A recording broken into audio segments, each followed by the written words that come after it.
Antes, tem uma notícia importante que chega inclusive de Brasília, porque parlamentares da oposição e até da base aliada do governo se uniram e conseguiram um número de assinaturas necessárias para pedir a instalação da CPI dos Correios no Senado. A possibilidade de abertura pressiona o Planalto, com parlamentares afirmando que o colegiado deve causar muitos aborrecimentos. Mesmo registrando déficit nos últimos 2 anos, os Correios aumentaram seus gastos relacionados a dirigentes neste período, segundo dados da própria estatal. A despesa com esses chefões passou de quase 6 milhões de reais em 2022 para mais de 8 milhões de reais em 2023, aumento de 38%. É importante lembrar que em 2005, a CPMI dos Correios foi essencial para deflagrar a crise do mensalão, que anos depois acabou gerando muitas condenações de figurões progressistas. Além da CPI dos Correios, os senadores também conseguiram assinaturas necessárias para instalar a CPI do crime organizado, que vai investigar o funcionamento e o investimento de organizações criminosas. Você, Mota, o avanço da CPI dos Correios no Senado, número necessário de assinaturas já foi concluído, preocupação para o governo, principalmente se a gente olha para o retrovisor, né?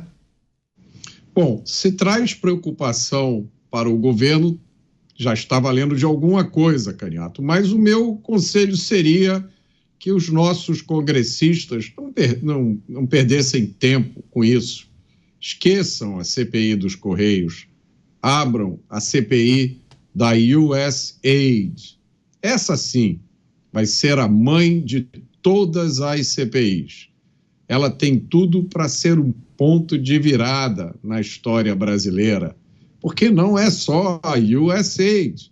Uma investigação sobre o que andou acontecendo nos Estados Unidos, com certeza vai revelar outros escândalos envolvendo outras agências do governo americano, quem sabe o Departamento de Estado. Há quem aposte que umas revelações produzidas por uma CPI da USAID poderiam ser tão graves que os brasileiros teriam motivo para pedir um reset na nossa política. Você, Dávila, CPI dos Correios no Senado em andamento. É importante a gente lembrar que os Correios, uma empresa muito tradicional brasileira, estatal, tem registrado déficit, principalmente nos últimos 2 anos, e teve esse episódio, né? O aumento dos salários para alguns diretores importantes da companhia, da estatal, mesmo diante desse cenário nada convidativo quando a gente olha para as contas dos Correios. É preciso se debruçar, analisar o que está de errado na estatal, o que a gente precisa considerar sobre uma CPI que possivelmente será instalada no Senado. Dávila. Eu vou muito além. Precisamos de uma CPI no Congresso e precisamos de um inquérito na Polícia Federal. Porque nós estamos falando, Caniato, não é de um pequeno rombo, é do maior rombo da história da estatal. 3,2 bilhões de reais. Não é um rombinho qualquer, não é só... Se fosse esse negócio da Folha, de pulou de 6 para 8 milhões, cresceu 38%, vamos investigar. Pode ser que tenha tido lá bônus represados, sei lá o que é. Agora, quando você tem o maior prejuízo da história da estatal, é óbvio que precisa ser investigado, porque é preciso muita incompetência administrativa para tirar uma empresa que deu lucro em 22 para uma que deu o maior prejuízo da sua história em 24. É óbvio que precisa ser investigado. E precisa, sim, abrir inquérito na Polícia Federal, porque somente a investigação pode aventar as movimentações financeiras, porque é óbvio que houve problema administrativo financeiro com um rombo desse tamanho. Então é preciso de uma investigação na Polícia Federal, inclusive para mobilizar a COAF, Receita Federal, para ver como é que foram essas movimentações financeiras, porque é o maior rombo da história da empresa. Então é sim importante que haja a investigação política, que é o caso de uma CPI, mas um inquérito policial para saber como é que foi aberto um rombo desta magnitude nos Correios. Afinal de contas, Caniato, tudo isso é pago com o nosso dinheiro. Como dizia Margaret Thatcher, não existe dinheiro público, só existe dinheiro do contribuinte. Pois é, o Dávila mencionou o maior rombo da história da estatal. E esse rombo representa 50% do déficit total das 20 empresas estatais, as 20 maiores estatais federais. Você, Cristiano Beraldo, CPI dos Correios no Senado, teria o potencial de mudar um pouco a dinâmica da política, talvez nos próximos 2 anos? Se a gente olhar para o passado, algumas CPIs deflagraram processos gigantescos, né? Que tiraram muita gente dos holofotes e colocaram em outro lugar. Neto, nem precisa de CPI. O Correios ele já esteve aí no epicentro de diversos escândalos de corrupção. Aliás, gestores do Postales, que é o fundo de pensão dos Correios, que deveria zelar, cuidar da aposentadoria de milhares, dezenas, centenas de milhares de funcionários dos Correios no Brasil inteiro, foi alvo de um saque. Ele foi saqueado. Mais de 7 bilhões de reais. Algumas contas chegam a falar em 15 bilhões de reais de dinheiro dos funcionários e aposentados dos Correios, que foi roubado. Não é que desapareceu, não. Foi roubado por gestores que estavam ali com um mandato para cuidar do futuro desses funcionários. Os Correios, você lembrou bem, foi ali a marca inicial do mensalão, aquele vídeo do dinheirinho sendo passado em cima da mesa entre um funcionário e um representante de um político. Então, não há a menor dúvida, Caniato, que os Correios se transformaram num antro de corrupção.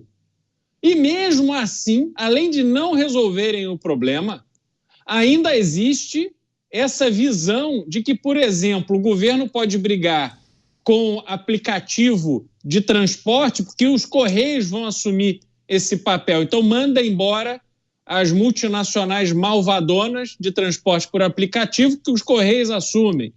E os Correios assumem tudo. Por quê? Porque ali, se der importância para os Correios, é mais oportunidade de indicar os sanguessugas e direcionar dinheiro público para este antro de roubo.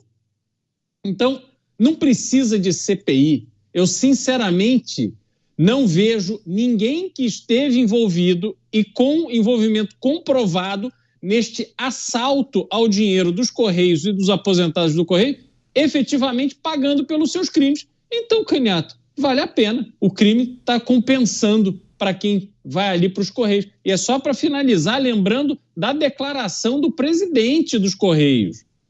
Agora, semana passada ou retrasada, dizendo que este rombo era o problema da taxa das blusinhas, que aí a taxa das blusinhas diminuiu o fluxo de produtos vindo da China para serem entregues no Brasil, e aí isso causou os problemas do... Quer dizer, é preciso uma cara de pau, assim, realmente impressionante para dar uma declaração dessa, e parece que está tudo bem.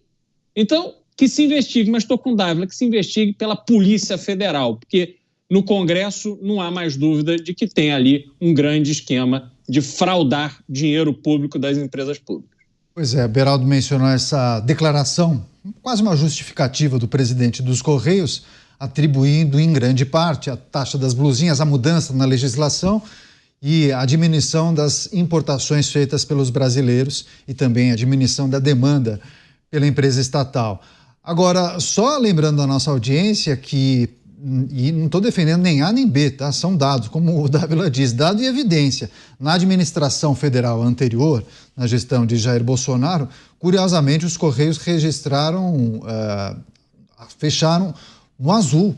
Em 3 anos da gestão Bolsonaro, registrou lucro a estatal, depois de muitos e muitos anos. Daí, no último ano da gestão Bolsonaro, fechou em déficit, 767 milhões de reais, segundo a justificativa à época, aumento das despesas, 767 milhões, menos do que os 3,2 que a gente está, 3,2 bi que nós estamos discutindo aqui. Agora, Mota, quando a gente traz essas informações, a avaliação feita pelo gestor da ocasião, os números apresentados nos balanços dos Correios nos últimos anos, claro que a gente tem que fazer uma comparação aqui, outra acolá. Mas a performance que a gente tem observado dos Correios diz muito também sobre a gestão, né? Sobre a escolha de algumas administrações em colocarem determinada pessoa em um cargo tão importante. Nada contra o presidente dos Correios, não o conheço, mas ele é um advogado. Ele é um advogado, inclusive integra um grupo bem conhecido de advogados progressistas e talvez não tenha dirigido ou tocado alguma estatal em sua trajetória. Mas é preciso também levantar essa questão, né? Que é muito mais adequado quando você coloca um cara que é muito craque, muito importante, especializado naquele assunto, para comandar uma estatal. Mas nem sempre isso é feito, né, Mota? Eu vou lembrar aquela frase da filósofa objetivista americana Ayn Rand. Você pode ignorar a realidade, mas você não vai fugir das consequências de ignorar a realidade. Meus colegas dizem que é preciso investigar para descobrir como foi feito esse rombo, mas a resposta é óbvia. Esse rombo foi feito fazendo de novo o que já tinha sido feito nos Correios antes. Veja bem, lembra que suspenderam a lei das estatais? A lei das estatais proibia a nomeação de políticos para estatais. Essa lei foi suspensa, salvo engano, através de uma decisão liminar. Aí o governo encheu as estatais de políticos. Aí a lei voltou a vigorar, mas os políticos ficaram lá. Gente, isso aconteceu neste governo agora, em que a gente está. Esse mesmo governo, durante o qual uma cabeleireira foi condenada a 17 anos de prisão pela escrita com batom em uma estátua.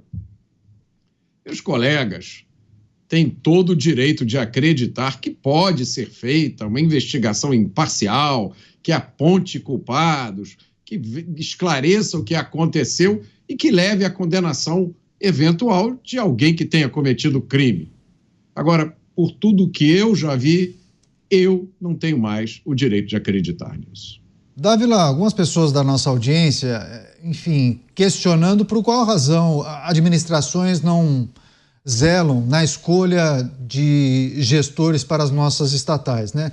Não é incomum a gente justamente trazer aqui e analisar uma notícia que trata de má administração, ou que determinada empresa fechou no vermelho, ou que registrou déficit, enfim. São vários ingredientes que levam o telespectador a acreditar que aquela empresa não está sendo bem administrada, né? Como deveria.